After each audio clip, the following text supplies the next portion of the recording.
Ang kwentong ito ay hango sa totoong buhay.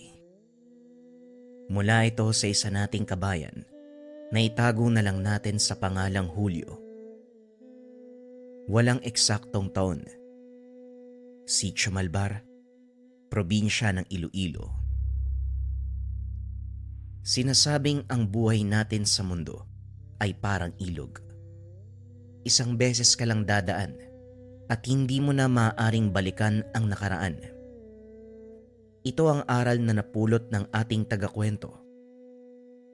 Nang mga panong ito nagtatrabaho sa isang kilalang kumpanya itong si Julio. Ang pangunahing gawain, pangasiwaan ang pagtatayo ng malaking gusali. Nagtapos sa kursong arkitekto ang binata at sa edad na 25, tila wala pa ring direksyon ng buhay. Lumaki sa marangyang pamumuhay, kaya nasunod ang layaw. Ngunit nang pumanaw ang mga magulang, unti-unting nawala ang kanilang mga ari-arian dahil na rin sa kapabayaan. Hindi alintana ni Julio ang sakripisyo ng mga magulang, ni minsan hindi ito nanghinayang sa mga pinaghirapang ipundar ng ama at ina. Sa halip na tutukan at pangalagaan, naging pabaya si Julio. Ibinenta ang lahat ng mga ari-ariang minana. Maliban sa kanilang bahay, nilustay ang pera sa pagbabakasyon kung saang-saang sulok ng mundo. Kampante ang binata dahil maganda naman ang trabaho, ni minsan hindi ito nag-alala. Hanggang sa dumating ang pagsubok, na tuluyang bumago sa kanyang pagkatao at paniniwala. Nadestino ang binata sa isang sitio sa probinsya ng Iloilo. Kilala ang lugar bilang Sitio Malbar. Nabili ng kanilang kumpanya ang lupain at balak pagtayuan ng malaking subdivision. Julio, alam mo na ang gagawin ha. Wala kang sasabihin sa mga tao. Ang kontraktor na ang bahalang makipag-usap sa kanila. Sasabay ka sa mga taga-munisipyo para kung sakaling magkagulo, may magpoprotekta sa'yo. Wika ng besor na si David. Bakit ba kasi pinag-iinteresan nyo yung baryong yun? Alam nyo naman na nagkakagulo, di ba? Marami namang lupang pwedeng bilhin. Yung pa talaga yung naisip nyo. Tugon ni Julio sa bisor. Habang nagbibigay ito ng mga panuto, yon ang unang beses nagagawa ng isang proyekto sa probinsya ang binata. Kadalasan sa mga syudad siya na dedestino. Kinulang sila ng mga arkitekto ng mga sandaling iyon at si Julio lang ang walang hawak na proyekto kaya siya ang pinadala. Alam mo Julio, ngayon lang kita narinig magreklamo ha. Ano bang pinagkaiba? Alam mo boss, malaki ang pagkakaiba ng trabaho sa syudad at probinsya. Alam nyo yan, di ba? Dati kang arkitekto eh. Naku Julio, anong malaking pinagkaiba? Pareho din yun. Gagawa ka lang ng disenyo ng subdivision. Tapos. Ang galing mo talaga magsalita, boss. Kung hindi lang kita kaibigan, baka pinasalo ko sa'yo itong trabahong to eh. At kung hindi lang di kita kaibigan, matagal ka nang walang trabaho. Sige na, kunin mo to mga papeles, pati yung mapa ng lugar. Maaga pa ang lipad mo bukas. Oo na, masyado kang seryoso eh.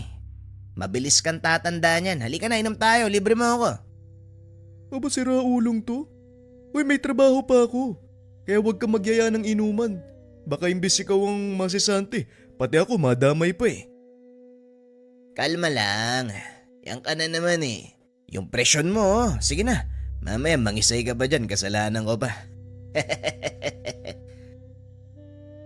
Pag-uusap ng dalawa. Matalik na magkaibigan si Julio at David. Bagaman mas matanda si David, hindi ito alintana ni Julio. Nasanay na lang din ang bisor sa ugali ng binata. Kahit papano, may nakatagong kabaitan itong si Julio. Bagay na tanging si David lang ang nakakakita. Kinabukasan, maagang naganda ng mga gamit si Julio. Hinatid ito ni David sa paliparan. Bago siya umalis ay binili na niya ito na wag gagawa ng kalokohan sa lugar. Maraming temptasyon sa pupuntahan mo ha. Isa na dun yung matindi mong kahinaan. Ang mga babae. Mag-iingat ka. Baka umuwi ka ng namamaga ang ano. Salamat boss, huwag kang mag-alala. Hindi ako magkakalat doon. Mauna na ako. Kulang-kulang 1 oras ang naging biyahe ng binata papunta sa probinsya ng Iloilo. Pagdating sa paliparan, sinundo ito ng isa sa mga tauhang nakabase sa lugar. Medyo malayo pa yung Sitio Malbar.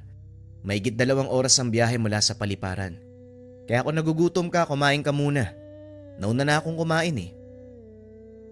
Wika ng binata na sumundo sa kanya sa paliparan. Napansin ni Julio na tila may pagkamaangas itong magsalita at may kagaspangan ng ugali. Hindi na, busog ako. Tumuloy na tayo. Nga pala, nasaan ang sasakyan? Sasakyan. Wala akong dalang sasakyan. Mamamasahe tayo pabalik sa Barrio Malbar. Halika na, doon banda ang sakayan ng bus oh. Napakamot ng ulo ang binata dahil sa mga narinig. Alam nito na may sasakyang nakabatay sa kanilang opisina malapit sa sitio. Kaya nagtataka ito kung bakit hindi nakapagdala ang sumundo sa kanya. Ano nga pala ang pangalan mo? At saka anong trabaho mo? Tanong ni Julio kay Heron. Alalay ng kontraktor na kinuha ng opisina nyo. Wala silang mautusan sa mga tauhan nyo eh. Puro may sakit. Kaya akong pinadala ng mga boss mo. Tugon ni Heron. Naku, pasensya ka na. Parang labag pa yata sa loob mo ang ginagawa mo. Huwag kang mag-alala, ako nang bahala sa abala na maamo ko. Nakakainis lang kasi pare. Bakit ayaw nila akong pagdali ng sasakyan? Marunong naman ako magmaneho. May lisensya pa ako. Ah, ganun ba? Ganyan talaga yung patakaran ng kumpanya. Nga pala, Julio ang pangalan ko. Heron naman ang pangalan ko. Pasensya ka na kung napagbuntonan kita ng init ng ulo ha. Wala yun. Kung ako'y nasa kalagayan mo, mainis din ako eh. Pero huwag kang mag-alala. Dahil ako mamamahala sa proyekto. Ang sabi nga sa akin ni Foreman, arkitekto daw ang susunduin ko. Naku, baka namali ako ng taong sinundo. Tignan mo nga yung sulat na ibinigay sa'yo. Buti na lang hindi pa tayo nakakasakay ng bus. Tinignan ni Heron ang dalang papel. Nakita ang pangalan ni Julio. Nakahinga ito ng maluwag nang malamang hindi siya nagkamali. Ay nako, nataranta ako dun ah. Akala ko babalik na naman ako sa paliparan eh. Palihim na natawa si Julio dahil alam niya na si Heron ang susundo. Nakasad ito sa telegramang pinadala sa kanya. Matapos ang ilang oras ng biyahe, narating nila ang Sitio Malbar. Nagtaka ang binata dahil wala siyang nakikitang palatandaan na nasimula na ang proyekto. Kahit mga punong dapat ay naputol na, hindi pa rin nagagalaw. Ano nangyari dito? Bakit wala pang nasisimulan sa mga proyekto? Yan din yung gustong sabihin sa'yo ni Foreman. Halika, sumunod ka sa akin. Naroon ang kubo niya sa bandang dulo ng sitio. Naglakad ang dalawa papunta sa kubo ng sinasabing tao ni Heron. Pagkarating nakatayo ang isang lalaki, dali-daling sinalubong si Julio. Mabuti naman at nakarating ka na maayos. Pasensya ka na kung ito nadatnan mo ha. May malaking problema kasi. Hindi namin magawang kausapin na maayos sa mga tao. Wika ni Ramon. Bakit naman ho? Ano po ba ang nangyayari? Hindi sila payag na putulin ang mga kahoy sa lugar na pagtatayuan ng subdivision. Ganun ho ba? O sige ako nang bahalang kumausap sa kanila. Nga pala, nasan yung bahay ng kapitan o yung namumuno sa lugar na to? Yan pa ang isa sa mga problema dito. Masyadong mailap ang taong yun eh. Ayaw nga humarap sa amin. Ang sabi ng ilang taga rito, makikipag-usap lang siya sa mga taong karapat dapat bigyan ng atensyon. May pagka-arogante pala ang kapitan na yan. Hindi sa arogante si Kapitan Belo. Talagang hindi lang siya mahilig magsayang ng oras sa pakikipag-usap. Lalo na kung alam niya na wala namang patutunguhan ng usapan. Wika ni Heron. Ganun Mukhang magkakasundo kami ng taong yan Sige, ako na ang makikipag-usap sa kanya. Sa ngayon, alisin niyo na muna ang mga makinarya sa lugar. Hindi pa naman tayo magsisimula Kailangan ko munang kunin ang loob ng mga tao. Mahaba ang prosesong to. Sinabi ko na ito kay David Ewan ko kung nabanggit niya sa'yo. Pero ibibigay ko ang buong detalye nang sa ganun, hindi siya magsayang ng oras sa pagpapadala ng mga tao dito. Walang sinabi sa akin yung dugong na yun Pero ito siguro ang dahilan kung bakit ako ang pinapunta niya. Bagyang natawa si Heron sa naging tawag ni Julio sa bisor. Pero kagad siyang sinaway ni Ramon. O siya, magpahinga ka muna. Ipapahanda ako yung hapunan. Hindi na namalaya ni Julio ang oras. Nagulat na lang ito dahil papalubog na ang araw. Unti-unting tumahimik ang kapaligiran hanggang sa tuluyang magdilim. Maagang namatay ang mga lampara sa kabayan. Nabalot ng nakakabinging katahimikan ang paligid. Nakaupo ang binata sa labas ng kubo habang nakatapat sa kanya ang isang lampara. Binabasa nito ang mga dalang plano at kaukulang papeles sa pagsasagawa ng subdivision. Pinag-aaralan nito ang mga legalidad ng lugar. Tinignan kung may kaukulang silang permiso para masimulan ang pagpapagawa. Napansin ng binatang walang papeles na nagsasaad sa mga pagputol ng mga puno. Alam ni Julio ang batas. Hindi nila maaaring galawin ang lugar hanggat hindi nakakakuha ng kaukulang permiso. Napailing ang binata dahil napagtanto nito ang dahilan kung bakit hindi magawang simulan ang proyekto. Kinabukasan, maagang nagising si Julio. Kagad pinuntahan si Ramon upang magpasama sa pinuno ng sitio. Una na kita, sir Medyo matalas ang dila nun. Masakit magsalita kaya pakiusap. Habaan mo ang pasensya mo. Maraming salamat sa pagpapaalala, Manong Ramon. Halika na nang sa ganun. Maaga tayong matapos. Naglakad ang mga ito papunta sa tahanan ng Kapitan Del Barrio. Pagdating sa lugar, isang matipunong lalaki na punong-puno ng tato ang bumungad sa kanila. Nagsisibak ito ng malalaking troso gamit ang palakol. Nang makitang paparating, itinarak sa sinisibak na kahoy. Nagpunas ng pawis. Ikaw na naman, Ramon. Hindi ba sinabi ko sa'yo, ayokong sayangin ang oras sa pakikipag-usap, lalo na kung tungkol sa sinasabi mong proyekto. Oo, Kapitan, pasensya na kung nagiging makulit ako. Pero kasama ko kasi yung taong mangangasiwa sa proyekto Gusto ko niya makausap. Ibinaling ng kapitan ang tingin kay Julio na noon ay nakapamewang habang nakatitig sa kanya. Ang binatang yan ang mangangasiwa. Aba, mukhang nagsasayang na naman ng oras ang amo nyo. Pero sige, alang-alang sa'yo, Ramon. Kakausapin ko ang binata. Ikaw, ano pangalan mo? Nagulat si Julio nang marinig ang boses ng kapitan. Halos hindi ito makapagsalita. Lalo pa nang mapagtanto, halos kalahati lang ang kanyang tangkad. Ako ho si Julio. Pinadala po ako ni David para makipag-usap po sa inyo. Makipag-usap tungkol saan? Ano ba ang kailangan pag-usapan? Dala ko ang mga papeles at mga kaukulang permiso para sa pagsasagawa ng subdivision sa lugar. Wika ni Julio.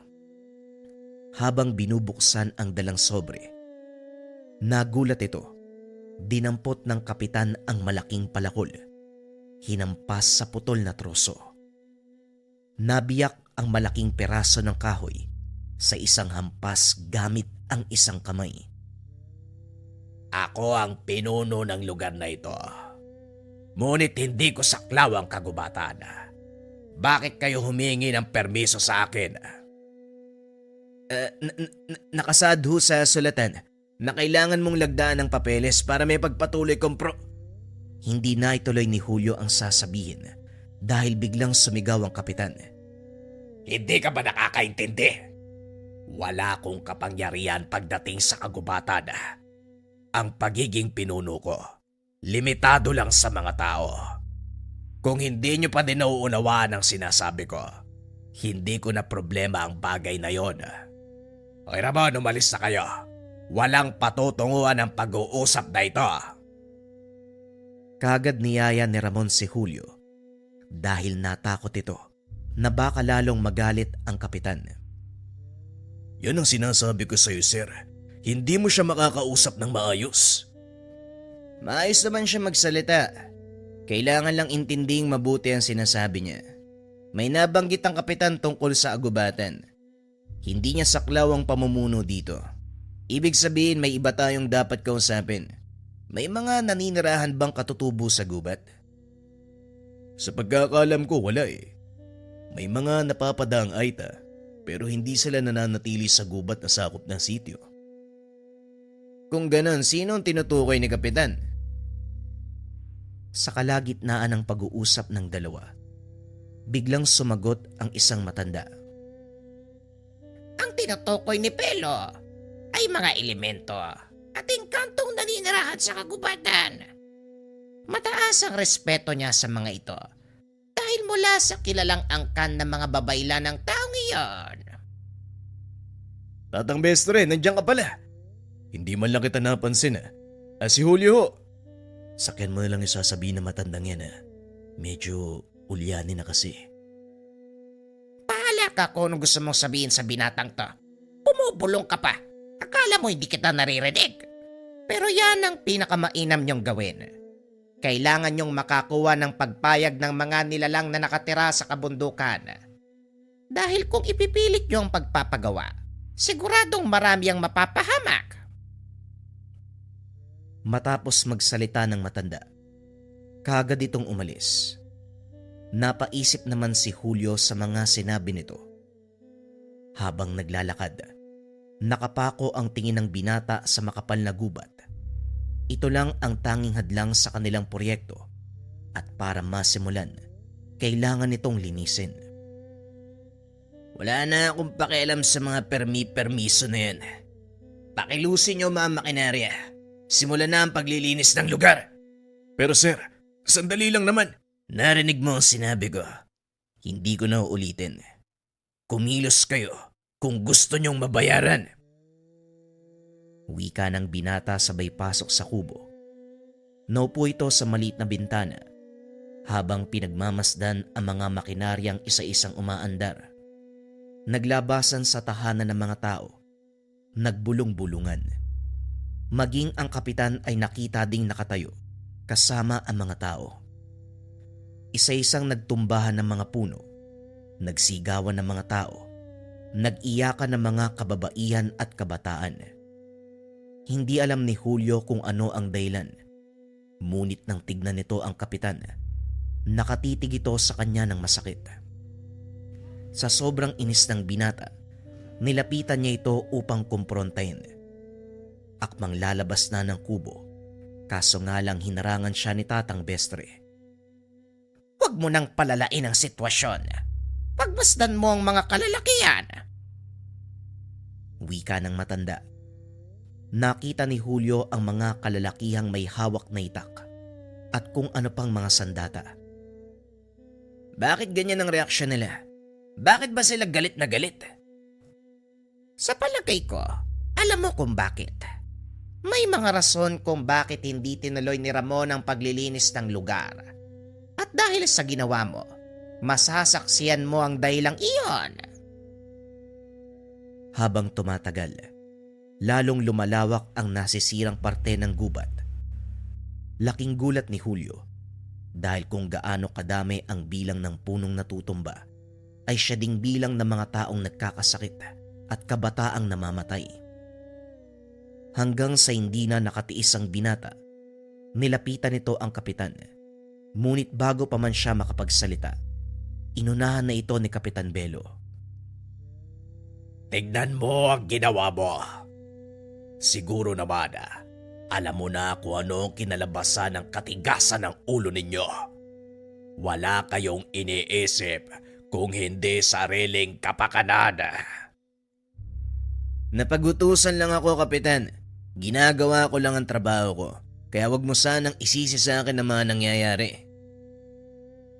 Biglang kwenelyohan ni Kapitan Belo ang binata at sa sobrang lakas nito, napaangat ang paa ni Julio sa lupa.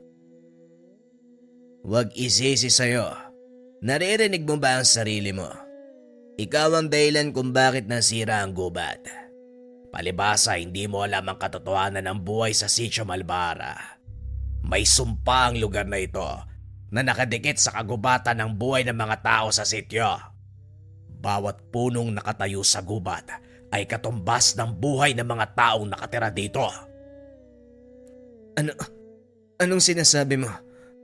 Anong katumbas? Anong sumpa? Marahang ibinaba ni Kapitan Belo ang binata. Pinaliwanag ang lahat. 500 taon na ang nakakaraan. Simula nang mapasailalim sa sumpa ng isang mangkukulamang sityo. 500 taon ko na ring pinangangalagaan ang lugar na ito. At hindi ako papayag na isang katulad mo ang sisira nun. Kaya hanggat may oras ka at kaya ko pang pigilan ng mga elemento, umalis ka na. Tigilan ang paninira nyo sa kagubatan. Matapos ang pag-uusap ng dalawa, inutusan ni Julio ang mga tauhan na hinto ang ginagawa. Marami ang umalma dahil hindi pa natatapos ang proyekto. Sigurado ka ba, sir? Pauwiin ko ang mga tao. Wala naman silang gagawin kung sakaling pahinto nyo ang trabaho. Mas mabuti pa nga, Manong, pauwiin nyo muna ang mga tao. Ibigay niyo ang sahod nila sa mga nakalipas na araw. Nang maibigay ang utos, kaagad umalis si Ramon at kinausap ang mga tao. Nang mag-uwian ang mga ito, pinuntahan ni Julio ang kapitan upang kausapin. Mabuti naman at sinunod mo ang sinabi ko. Ngayon ano pa ang kailangan mo? Tanong ng kapitan. Bagyang nanahimik si Julio dahil nagdadalawang isip itong magtanong. Sa takot na mapahiya, tumalikod na lang ito. Akmang aalis na sana nang muling magsalita ang kapitan. Ang kagubatang sinira nyo ay siyang nagsisilbing proteksyon ng baryo. Kagaya ng sinabi ko sa iyo kanina, 500 taon na nakakaraan. Simula nang isumpa ang Sitio Malbara, kakibat ako ng sumpang iyon. Dito nagkaroon ng lakas ng loob ang binata para usisain ang totoong nangyari. Anong sumpa? Bakit to? Ang Sitio Malbara ay isa sa naging tanggulan ng mga dayuhan noong sinakop nila ang bansa. Lahat ng mga katutubong nahuli nila dito dinala. Isa ako sa mga dayuhang nagmalupit sa mga taga rito. At ang totoo niyan, ako ang namuno sa ekspedisyon papunta sa bahaging ito ng kapuluan. Wika namang Belo. Sa pagpapatuloy ng kanyang kwento, sinabi ng kapitan na isang angkan ng mga makapangyarihang manggagaway ang kanilang nakabangga. Napatay nila ang anak ng pinuno, kaya isinumpa sila nito. At ang sumpang iyon, mananatili siya sa lugar, patuloy na mabubuhay upang protektahan ang sinumang naninirahan dito. Kahit papano, may ilang residenteng naawa kay Belo, kabilang na dito ang angkan ni Tatang Bestre. Mula ang matanda sa lahi ng mga babaylan, tinulungan nila ang kapitang mapanatili ang seguridad at katahimikan ng lugar. Sa pamamagitan ng pagtanim ng mga puno, na kalaunan ay naging gubat. Binasbasan nito ng ninuno ni Tatang Bestre at sa pagdaan ng ilang daang taon, patuloy na pinangalagaan ng bawat saling lahi ng matanda ang kagubatan at si Kapitan Belo. Ano ang mangyayari sa oras na masira ang kagubatan? Sa oras na masira ang kagubatan, tuluyang makakapasok ang mga masasamang elemento na siyang kukonsumo sa kaluluwa ng mga taong naninirahan dito. Wala silang kamuwang-muwang sa ginawa kong pagkakamali, kaya ayaw kong pagdusahan nila ang naging kasalanan ko. Ito ang dahilan kung bakit ni minsan hindi namin ginalaw ang gubat. Sa mga sinabi ni Kapitan Belo, napagtanto ni Julio na malaking pagkakamali ang pagpunta niya sa lugar. Ngunit huli na para pagsisiyan ito dahil marami na sa mga mamamayan ang napahamak. Alam kong kasalanan na nangyari ngayon sa mga tao. At kung may magagawa ko para makatulong, sana sabihan mo ako, Kapitan. Huli na ang lahat. Tuluyang nasira ang kabilang bahagi ng gubat. Malaya nang makakapasok ang mga elemento. Kaya ako naghahanda para pigilan sila. Napatingin si Julio sa mesang nasa harapan ng kapitan.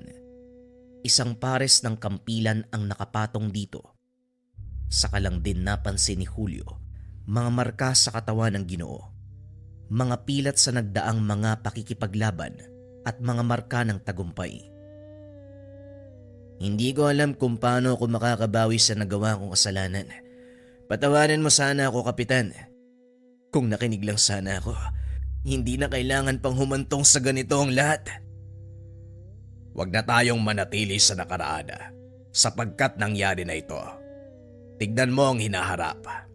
Ang problema, hindi nasusolusyonan ng isa pang problema. Kung gusto mong makatulong, huwag kang humarang sa dadaanan ko. Dinampot ng kapitan ang dalawang kampilan at lumabas ng tahanan. Sinundan naman ito ni Belo. Nakita ang ilang kalalakihan na nakatayo sa harap ng tahanan ng kapitan. May kanya-kanyang bitbit ng sandata, handang magbuwis ng buhay upang ipagtanggol ang kanilang sityo na itinuring na tahanan. Nang mga sandaling iyon ay papalubog na ang araw, halos hindi na maaninag ang paligid. Nakasindi na din ang mga sulo. Sa bawat kabayan, umaalingaw-ngaw pa din ang iyak ng mga naulilang mamamayan at patuloy na kinukurot ang puso ni Julio sa tuwing nakikita ang mga kabataan na naiwan ng kanilang mga magulang. Kasalanan ko. Kasalanan ko ang lahat ng to. Hindi pwedeng wala akong gagawin. Wika ng binata. Palihim na sumunod sa pangkat ng kapitan, papunta sa bahagi ng kagubatan na nasira ng mga makinarya. Pagdating sa lugar, nanlaki mga mata ni Julio nang makita ang mga nilalang na pilit na lumulusot sa manipis na kurtina ng liwanag. Nang mga sandaling iyon, kasama ni Kapitan si Tatang Bestre, nakatago ang binata sa mga makinarya upang hindi siya makita ng mga ito. Hindi magtatagal, tuluyan na nilang masisira ang pananggalaga. Magsipaganda kayo dahil wala nang atrasan to. Patayin nyo ang lahat ng nilalaga na lalabas mula sa bahaging yan ng kagubatan. Wika ng kapitan. Binunot ng mga kalalakihan ang itak at sa tulong ni Tatang Bestre, binasbasan nito ng mga dasal na pangpuksa ng mga engkanto. Maya-maya pa nag-atrasan ang mga nilalang. Tumahimik ang paligid. Ngunit nakita ni Julio na hindi nagpapakampante si Kapitan Belo. Nakaumang ang dalawang kampilan nito sa harapan na tila may inaantay na sumalakay. Ilang sandali pa ang nakalipas. Narinig ni Julio ang malakas na dagongdong na tila nagmumula sa malaking nilalang. Kasunod nito ay ang malakas na atungal. Biglang bumukas ang manipis na harang. Tumambad ang napakalaking anino. Nagbabaga ang mga mata nito. Matatalas ang mga ngipin na tila ba galit na galit. Nagatrasan ang ilan sa mga kalalakihan, ngunit nanatili sa kinakatayuan si Kapitan Belo at Tatang Bestre. Walang ano-ano. Sinugod ng Ginoo ang nilalang. Walang tigil na pinagtataga. Gumanti ang elemento. Hinambalos nito si Kapitan Belo dahilan para tumalsik ito sa malayo. Ngunit mabilis na nakatayo ang kapitan at muling sumalakay. Sa pagkakataong iyon, itinarak nito ang hawak na sandata sa bandang sikmura ng nilalang. Hiniwa ito paitaas. Matapos ay umatras upang kumuha ng buwelo, sabay na pinutol ang kamay ng engkanto. Hindi tinigilan ni Kapitan Belo ang nilalang hanggat nakikita niya itong gumagalaw. Nang masigurong patay na ang halimaw, hinarap naman ng kapitan ang ilan pang nilalang na nakasunod pa sa paglabas sa lagusan. Sumugod na rin ang mga kalalakian, pinagpapatay ang mga ito. Nang mapagtanto na hindi sila makakalusot, nagsipag-atrasan ang mga elemento. Muling isinara ni Tatang Bestre ang lagusan, pinagtibay ang depensa nito. Laking gulat ni Julio nang itarak ng matanda ang hawak na tungkod sa lupa dahil naglabasan ang matitinik na baging na siyang nagsilbing harang para hindi na makalusot ang anumang nilalang mula sa kabilang panig. Hindi nakalis si Julio sa kinakatayuan dahil na rin sa takot. Hindi niya inasahan na totoo ang sinasabi ng kapitan. Hindi ito nagbibiro. Naingkanto ang naninirahan sa likod ng makapal na gubat. Nang masigurong ligtas na ang kapaligiran, nilapitan ni Julio si Kapitan Belo at Tatang Bestre. Nandito ka na pala. Ang buong akala ko ay umalis ka na din. Gusto ko po sanang tumulong pero sa nasaksiyan ko, inatake ako ng kaduwagan eh. Ang totoo niyan, hanga ako sa'yo. Sa kabila ng mga nakita mo, nananatili ka pa rin sa katinuan.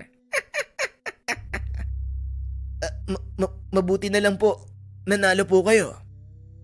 Walang nanalo sa labang ito. Walang dapat ipagdiwang. Hindi dapat namatay ang mga nilalang kung hindi nyo'y pinilit ang gusto nyong mangyari. Gayunpaman hindi kita sinisisi. Biktima ka lang ng pagkakataon at pagiging inosente. Sana lang magsilbing aral sa iyo ang kaganapan. Ngayon lisanin mo si Chumalbara nang hindi nagsasalita kahit kanino tungkol sa mga naganap dito. Walang sabi-sabi. Tumalikod na si Julio. Tuluyang iniwan ang lugar. Bumalik ito sa Maynila. Pinaliwanag ang naging sitwasyon sa sitio. Kagaya ng pinangako, hindi ito nagsalita tungkol sa mga nangyari. Itinago ni Julio ang karanasan at tanging ang mga apo na lamang ang nagkwento. Lingid sa kaalaman ng mga paslit na totoo ang kaganapang iyon. Ito ang dahilan kung bakit binago ni Julio ang kanyang buhay. Nagkaroon ng pagpapahalaga sa lahat ng bagay na meron siya. Bagaman huli na para pagsisiyan ng pagkakamali, minabuti na lang ni Julio na ibaon ito sa limot. Hinarap ang panibagong yugto ng kanyang buhay. Sa kasalukuyan, walang nakakaalam ng eksaktong lokasyon ng sitio Malbara. May ilang nagsasabi na tuluyan itong nilamon sa kabilang dimensyon. Pero may mga teorya na kabilang ito sa syudad ng Biringan, pinangangalagaan ng immortal nitong kapitan. Ngunit gayunpaman, para kay Julio totoo ang lahat ng kaganapan. Nang nakasalamuhan niya si Kapitan Belo, ang pinuno ng Sitio Malbara. Bagong kwento pa rin ang kasunod mga kabayan. Ito ay tungkol sa 7 araw ng penitensya sa kabundukan. Simulan na ang kwento. Ang kwentong ito ay hango sa totoong buhay. Mula ito sa isa nating kabayan na itago na lang natin sa pangalang Jude. Taong 1979, Maguindanao, Samar. Jude, magsisimula ang kalbaryo mo sa Lunes. Matatapos ito ng Sabado at sa Linggo pagkabuhay ka babalik dito. Isasabay natin sa Semana Santa para dama mo ang pagsubok. Huwag mong dadayain ng penitensya ha. Dahil uulitin mo sa umpisa kapag sumaway ka. Subukan mo. Talagang dadagdagan ko yung bigat ng parusa. Napabuntong hininga si Jude nang marinig ang sinabi ng ama. Sa katunayan, isang antingero si Tatay Mario. Medalyon ng San Benito ang tanging gabay sa pakikipaglaban kontra iba't ibang nilalang. Kasalukuyang tinuturuan ang anak. Kaso nga lang sa tuwing magsisimula ang pagsasanay, palagi itong dinadaya. Pagpapalinang ng lakas ang itinuturo nitong nakaraan at sa tuwing aalis siya para asikasuhin ng ibang bagay, sinisimula naman ni Jude ang pandaraya. Ginagawa ito ng binata magmula sa unang araw ng pag-iinsayo at bilang parusa, isang penitensya ang ipapataw. Tignan na lang natin kung hindi ka magtatanda pagkatapos ng isang buong linggo ng pagpepenitensya. Tandaan mo, Jude, may mga mata ko kahit saang dako ka man mapadpad kaya umayos ka. Bawat maling galaw mo, pwede ko ipaulit sa umpisang nasimulan mo. Maganda ka. Mamayang madaling araw ka lalakad patungo sa kabundukan. Walang ganang naupo sa dulo ng papag si Jude. Nagsisi sa ginawang pandaraya sa pagsasanay. Interesado siya sa tungkulin ng ama at gustong sumunod sa yapak. Pero hindi kaya ng katawan ang pinapagawang mga bagay-bagay para sa pagpapalinang ng lakas. Nang sumapit ang takdang oras, hinatid siya ni Tatay Mario sa paanan ng kabundukan. Bago pinalakad, pinabaunan muna ng karagdagang paalala at kagamitan. Huwag mo nga ako bigyan ng ganyang mukha mo. Ikaw ang nagdala sa sarili mo sa ganyang sitwasyon kaya umayos ka. Gusto mong maging katulad ko, madilbihan sa lihim na karunungan, tugisin ang mga nilalang. Paano mong magagawa ang bagay na yon kung sa simpleng bagay pa lang, dinaraya mo na? Sana maintindihan mo ang punto ko lalo na sa parusang ito.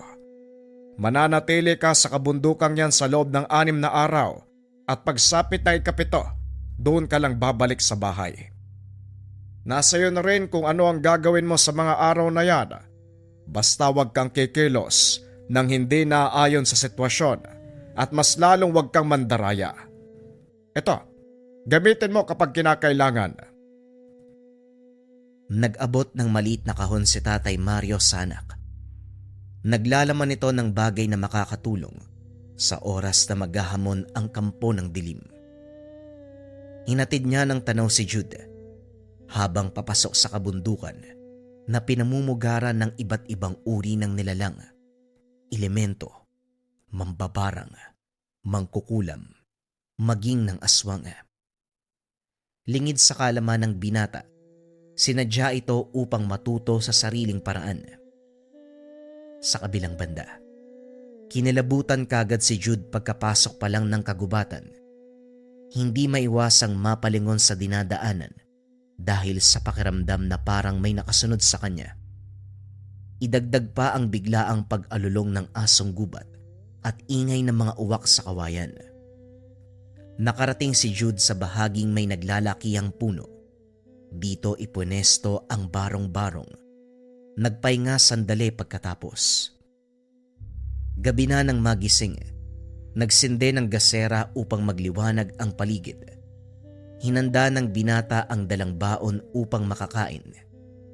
Sa kalagitnaan panay ang paglinga dahil may naririnig na kaluskos sa paligid. Idagdag pa ang yapak sa marurupok na kahoy at ang ingay ng takbuhan. Napahugot na lamang ng patalim pagkalipas ng ilang sandali dahil papalapit na sa kinalalagyan ang ingay na ito. Kalaunan ay biglang natahimik ang paligid pero pinalitan ng masangsang na amoy. Naalarma ang binata. Pamilyar ang aroma. Ito ang taglay na baho ng aswang na madalas nakakalaban ng ama. Nang maalala ang binigay na kahon, kinuha niya ang laman nito. Hindi makapaniwala nang tumambad ang medalyon ng San Benito. Napangiti na rin.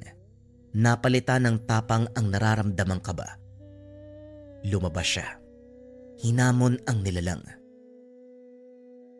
Lumapit ka rito nang masimulan natin ang laban.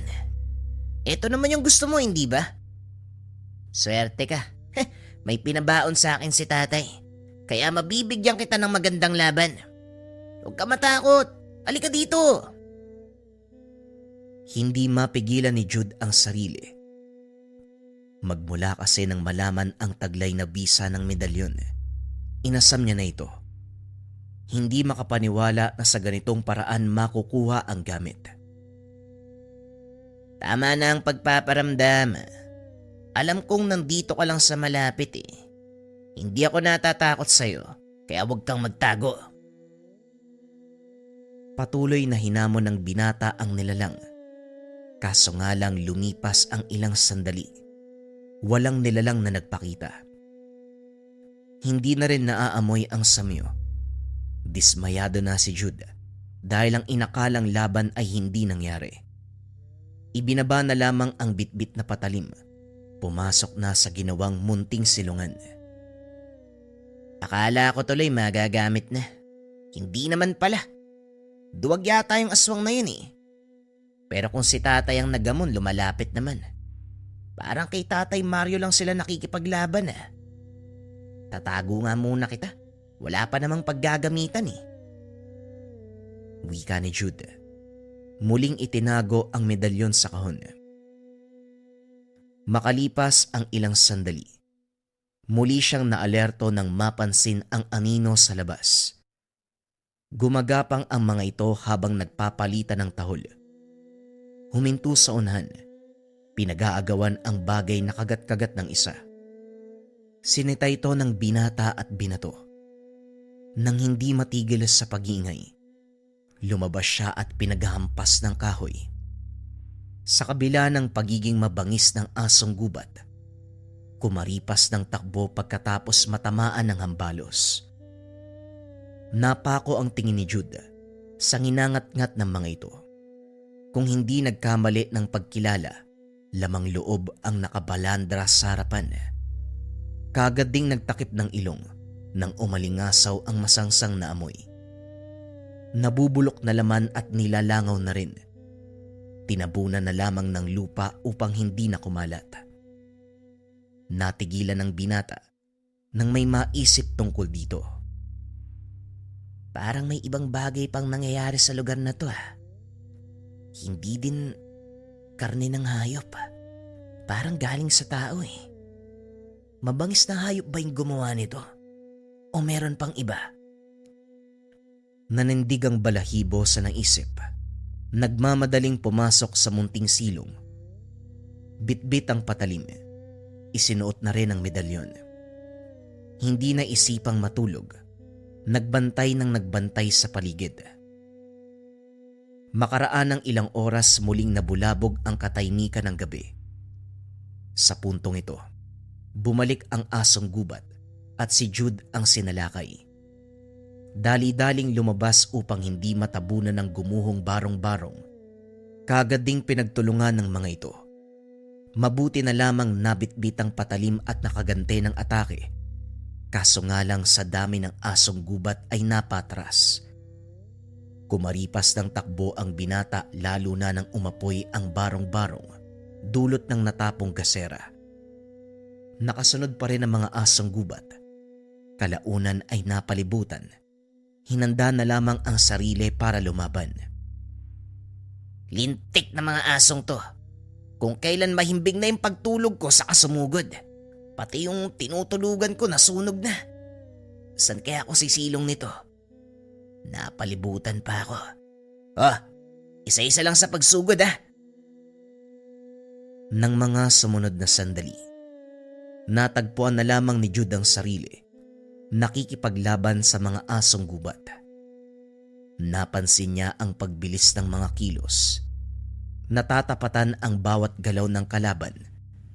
Sa kabila ng dami ng mga ito, sa huli ay nagawang itumba ang lahat. Wala ng buhay ang mga asong gubat. Napaisip naman si Jude sa kilos. Dahil kung tutuusin, ito pa lamang ang unang beses na napalaban ng aktwal. Idagdag pa na hindi basta-basta ang mga asong gubat.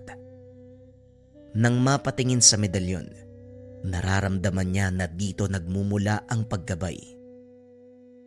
Kaya pala napakahusay ni tatay. Iba ang pakiramdam kapag may dala kang medalyon ha. Parang kusang kumikilos yung katawan ko eh. Ayos to. Muling sinulyapan ng mga nakatihayang aso bago umalis sa lugar. Bumalik ng pinagpwestuhan ng binata. Abo na lamang ang natira sa itinayong barong-barong. Naupo na lamang sa tabi, napabuntong hininga. Nakatulog din paglipas ng mga sandali kahit nakasandal lang sa puno. Kinabukasan una niyang inatupag ang paghahanap ng makakain. Hitik ang bungang kahoy kung kaya't walang naging problema. Kasunod ay ang pagtungo sa naglalakihang baging. Isa-isang pinutol. Hinanap ang naglalaman ng tubig upang makainom. Pagkatapos ay nanguha ng mga kagamitan na pwedeng gawing silungan. Naging abala ang binata sa ilang ulit na pagbuo ng barong-barong. Nahirapan dahil mga dahon at sanga lamang ang ginagamit.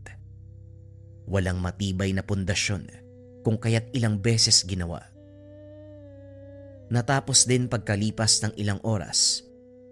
Magpapahinga sana, kaso nga lang may napansing tao. Papalapit sa kinalalagyan, sinalubong niya ito ng pagbati. Magandang tanghali po sa inyo, Manong. Magkakahoy po ba kayo o mga ngaso? Nakita niya ang itak at sibat. Sinuri niya ng tingin mula ulo hanggang paa. Ako dapat ang magtanong sa iyo, binata. Anong ginagawa mo rito sa gubat? Nagtayo ka pa ng barong-barong.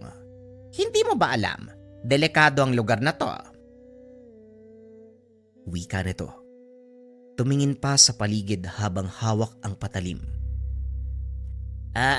May gawain lang na dapat tapusin. Uwi din po ako pagsapit ng linggo sa pagkabuhay. Tumingin sa kanya si Manong. Kunot noo dahil sa pag-aalala. Gawain kailangan tapusin. Ano yun? Dito ba sa delikadong gubat? Wala akong alam sa sinasabi mong yan, pero mas mabuting umuwi ka na. Kamatayan ang pananatili sa lugar na ito. Makinig ka kung ayaw mong mapahamak. Manong, sa linggo ng pagkabuhay pa ako dapat umuwi. Kapag babalik ako sa amin ng ganito kaaga, dodoble ng tatay ko yung penitensyang ipapataw sa akin. Mas mapapahaba pa yung kalbaryo ko eh. Penitensya. Iho, alam kong Semana Santa ngayon. Kinakailangan magnilay-nilay ang lahat para sa mga nagawang kasalanan.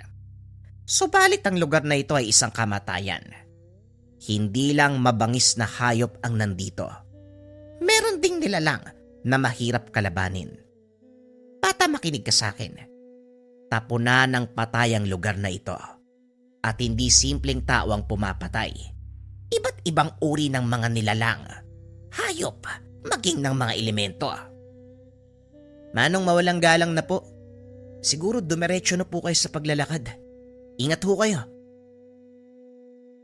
Tinalikuran ni Jude ang Manong. Pero sumunod ito sa kanya. Kinukumbinse na umalis siya sa lugar. Manong, kahit anong sabihin niyo sa akin, hindi ako aalis dito. Mas natatakot ako sa idadagdag na parusa ni tatay. Anong uri ng ama yung tatratuhin ka ng ganito? Pasensya ka na sa sasabihin ko pero binata ka na. Nasa wastong edad para maintindihan ng mga bagay-bagay.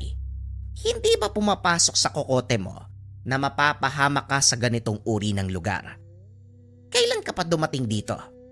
May nakita akong bakas ng sunog sa unahan. Doon ka pa nang galing. Kahapon po ako dumating dito at oo, nagtayo ako na matutulugan doon kaso nasunog eh. Sinalakay ako ng mga asong gubat kaya nagkagulo. Pero sandali nga ho, sino ho ba kayo? Tanong ni Jude. Pero iba ang sinagot ni Manong. Sinalakay ka ng asong gubat. Kung ganon, Paano nangyaring buhay ka pa sa mga sandaling ito? Ni hindi ka man lang nagtamo ng galos. Mabangis na hayop ang mga yon. Ako nga ng mga ngaso nahihirapan eh. Ikaw pa kaya na binata lang? Wala sa pagiging binata o matanda ang pagkapanalo sa isang laban kontra sa mga yan. Tiwala ho sa sarili, pananalig, sandatang bitbit. Yan po ang meron ako. Natahimik ang Manong sa sagot ni Jude. Napatitig sa binata. Kung makapagsalita ka, para... Naaalala ko sa iyo ang matalik kong kaibigan. Ganyan ang eksaktong sinabi niya sa akin eh. Pero kinakailangan mo pa ring umalis bago mahuli ang lahat para sa iyo. Kapag balik ko dito nandito ka pa, kakalad ka rin kita. Wika ni Manong at saka walang paalam na lumakad palayo. Sinundan ito ng tingin ni Jude. Pagkatapos ay bumalik sa gawain. Maghapong ginalugad ang kagubatan. Naglalagay ng palatandaan sa daan upang hindi maligaw. Narating ng binata ang bahagi kung saan umalingasaw ang matinding amoy. Nang suriin ay bumungad ang tira-tirang lamang loob. Nabubulok na ang mga ito. Nagkulay itim sa pagdapo ng maraming langaw. Tinignan niya ang ibang lugar. Maraming bakas ng natuyong dugo sa mga halaman. May nakita pang buto. Hindi lang ng hayop. Alam niya ang iba ay parte ng tao. Lalakad pa sana sa unahan, pero umatras nang makita ang mga asong gubat na naglalaban. Palapit ito sa kinakatayuan niya, kung kaya't nagmamadaling nagtago. Lumipas ang ilang sandali. Tumahimik ang paligid. Nang tumago sa katawan ng mga ito ang matutulis na sibat. Kasunod dito ay nakita ang Manong nakausap kanina. Asintado pala kayo, Manong. Ayos ah. Wika ni Jude. Lumabas sa pagkakatago. Balak mo talagang tignan yung buong gubat. Para ano? Para alamin kung totoo ang sinasabi ko na delikado dito.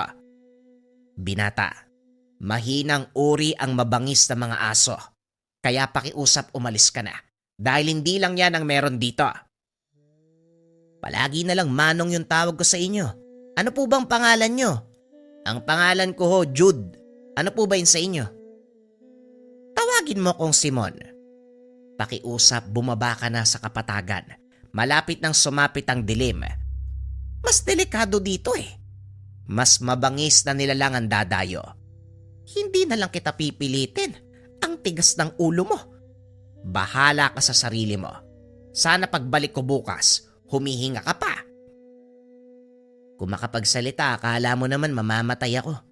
Nandito ako para magpenitensya, hindi para magpakamatay. Habang abala sa pagkain ng mga bungang kahoy, napalingon ng binata nang mapansin ang pagdating ng mabigat na presensya. Dali-dali niyang hinugot ang patalim at saka naganda. Maliwanag ang buwan ng mga oras na yun, kaya naaninag ang mga bagay-bagay.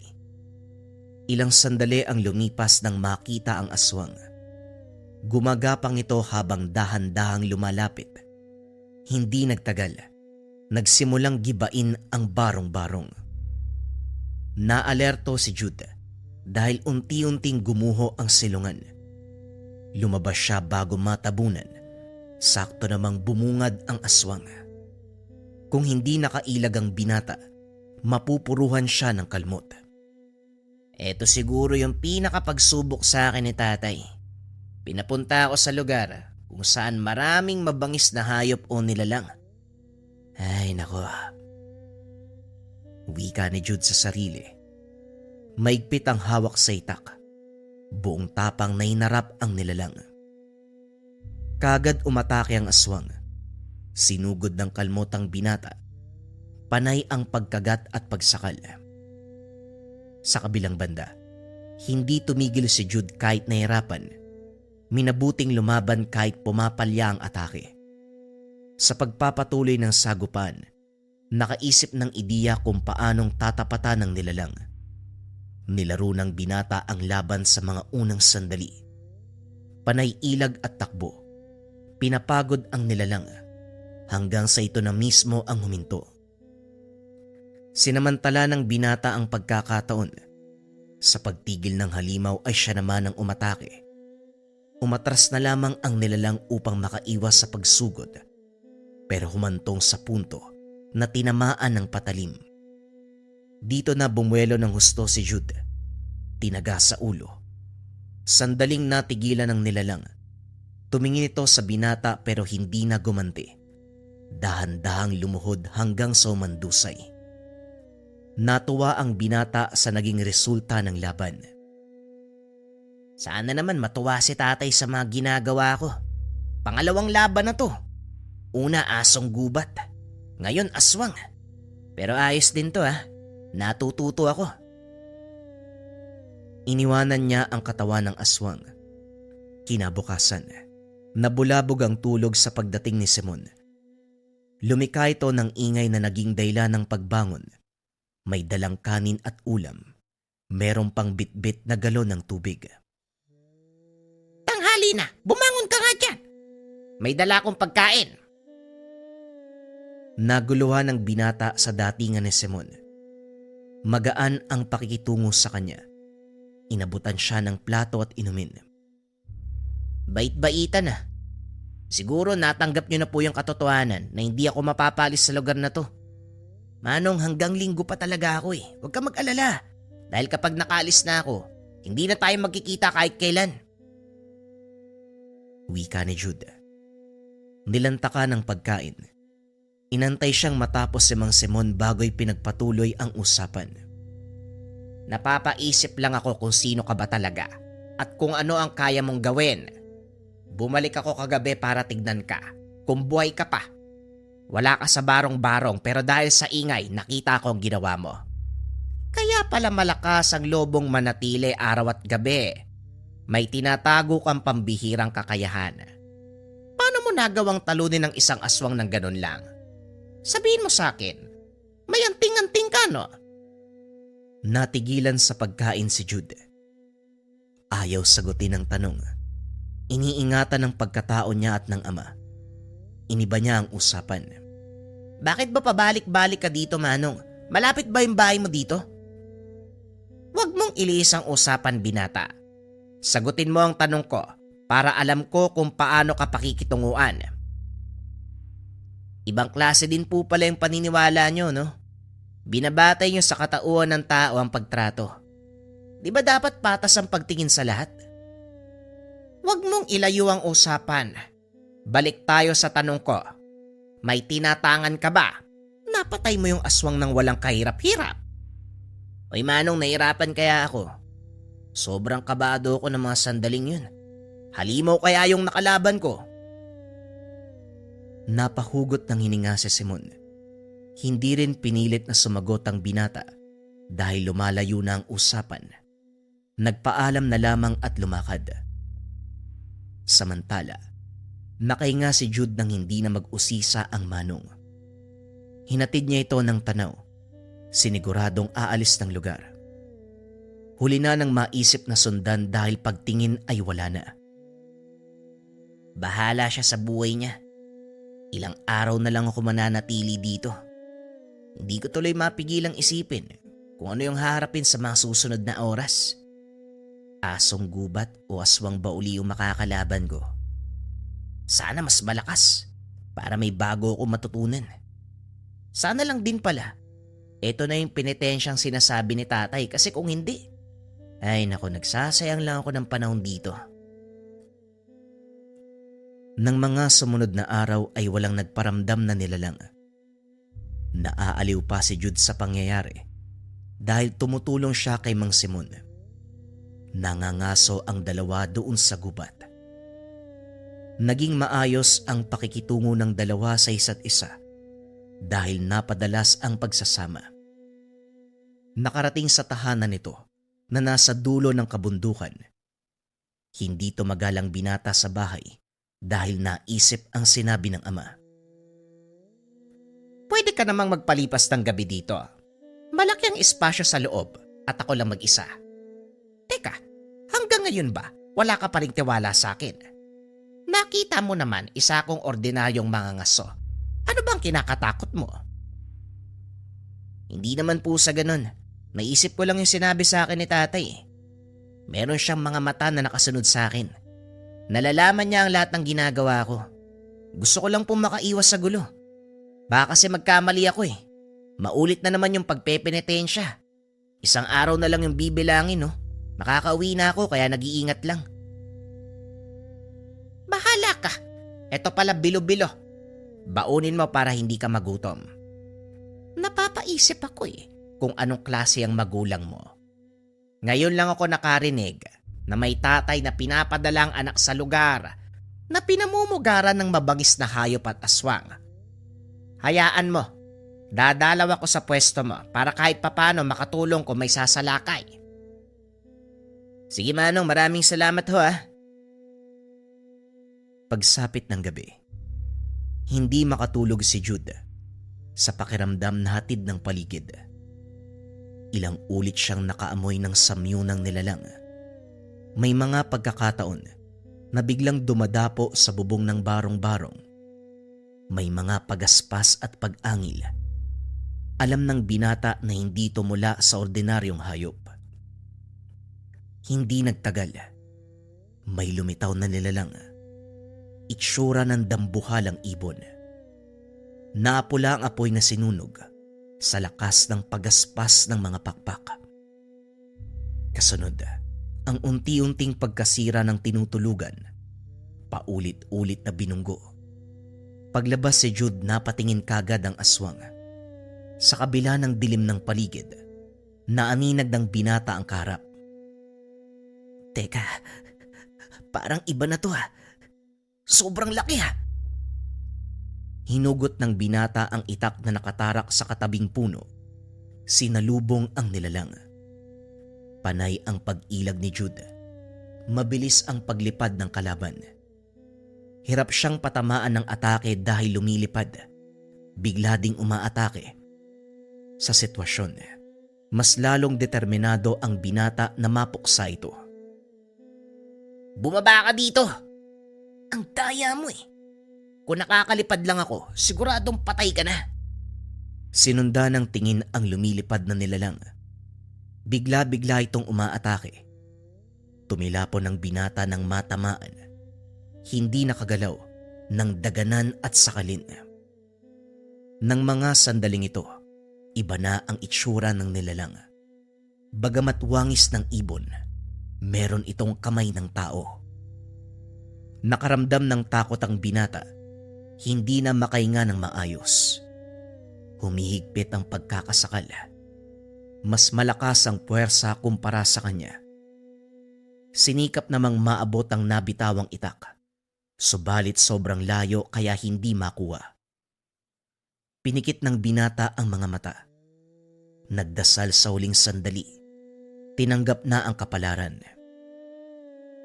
Hanggang isang sibat ang dumaplis sa mukha ng aswang. Dahil dito ay nakawala siya. Sakto pala ang dating ko. Bumangon ka dyan. Hindi ko kakayanin to mag-isa. Napangiti si Jude nang makita si Mang Simon. Sa puntong ito, hindi hinayaan ni Jude na makabawi ang aswang. Patuloy itong umaangil. Iniinda ang tumamang sibat. Ramdam ni Jude ang pag-init ng kanyang tangan. Itinali niya ito sa kamay kung saan hawak-hawak ang itak. Buong puwersang tumalo ng binata. Winasiwas ang dalang itak. Diretso sa leeg ng nilalang. Kagad itong naputol. Natuwa si Mang Simon sa ginawa ni Jude. Ay suba, ang galing ko no? Masyado kang hambog. Kung hindi ako dumating siguradong patay ka na. Nakita ko ang tangan mo. Andiyan sa kamay mo. Pero maiba ko. Mamaya madaling araw ng linggo, pagkabuhay, uuwi ka na ba? Oo Manong, maraming salamat sa tulong mo ha. Bukas ang takdang araw ng pagbalik ko sa amin, kinakabahan nga ako eh. Sana lang tama yung ginawa ko dito. Kung hindi, siguradong mapapagalitan na naman ako. Bakit ka ba kasi pinaparusahan ng tatay mo? Antingero po yung tatay ko. Tinuruan niya ako ng mga dapat aralin para maging katulad niya. Kaso lang mandaraya ako eh. Ang hirap kasi ng pinapagawa. Pinapabuhat ako ng mabibigat na bagay tapos basta iba-iba pa eh. Nakakapagod. Kaya gumawa po ako ng paraan para mapabilis yung trabaho kaso nga lang, labag pala yun. Nagpatuloy ang usap ng dalawa. Pagsapit ng takdang oras, lumakad na si Jude Powe. Nagpaalam siya kay Mang Simon. Hinatid hanggang dulo ng kagubatan. Pagdating ng tahanan, sinalubong ni Tatay Mario ang binata. Sinamaan siya ng tingin na naging dahilan upang kabahan. Naging maayos ang takbo ng buhay mo sa mga nakalipas na araw sa loob ng kagubatan. Pero Ano po? Huwag mo sabihin tay na may nagawa ako mali ah. Wala ka namang eksaktong sinabi kung ano yung gagawin ko dun eh. Sabi mo lang, bumalik ako dito sa pagkabuhay. kaya naiinis ako eh. Para kang babae. Marami kagad sinasabi. Rumarason, hindi pa naririnig ang buong salita. May natutunan ka ba sa ilang araw na pakikipagsapalaran doon sa kagubatan? Opo tay, natutunan ko pong pahalagahan yung sariling lakas. Maniwala sa kakayahan. Nagsisi nga po ako sa ginawang pagsasanay natin eh.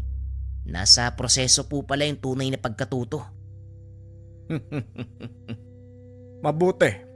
Mahalagang maintindihan mo ang kahalagahan ng proseso. Kaya nga po tay, nagpapasalamat po ako sa ginawa nyo. At yung medalyon nyo po, sobrang laking tulong po sa akin yan. Kukunin nyo po ba uli sa akin to? Hindi na. Naibigay ko na yan sa'yo eh. At saka, pumasa ka sa pagsubok. Hindi ka nagpadala sa taong nakakausap mo doon. Halika, nag-aantay siya sa labas ng tahanan. Iinom tayo ng tuba. Napakunot ang noo ni Jude. Hindi maintindihan ang sinabi ng ama. Pagkalabas ng tahanan, nakita niya doon si Manong Simon. May hawak-hawak na baso. Nakangiti habang tumutungga ng alak.